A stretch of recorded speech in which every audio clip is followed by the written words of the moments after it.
حضرت ابو ہریرہ رضی اللہ عنہ سے روایت ہے کہ رسول اللہ صلی اللہ علیہ وآلہ وسلم نے فرمایا، تم میں سے کوئی شخص جب وضو کرتا ہے اور اچھی طرح خوب سنوار کر وضو کرتا ہے، پھر مسجد میں آتا ہے،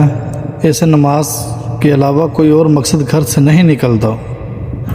ایسا شخص جو قدم بھی اٹھاتا ہے،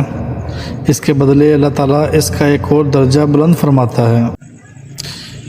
اور ایک گناہ معاف کرتا ہے، اور اسے مسلسل یہ ثواب ملتا رہتا ہے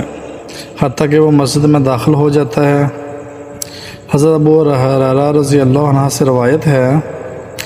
رسول اللہ صلی اللہ علیہ وآلہ وسلم نے فرمایا، فطرت 5 چیزیں ہیں، یا فرمایا 5 چیزیں فطرت میں سے ہیں: ختنہ، زیر ناف بالوں کی صفائی کے لیے لوہے کی چیز استعمال کرنا، ناخن تراشنا،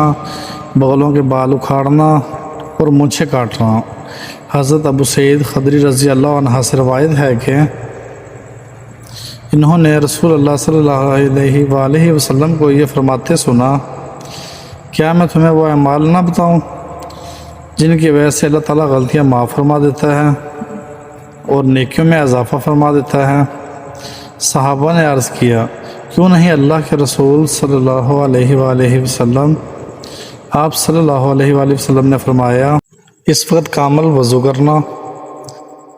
جب دل نہ چاہتا ہو، اور مسجدوں کی طرف زیادہ قدم اٹھانا، اور ایک نماز کے بعد دوسری نماز کا انتظار کرنا۔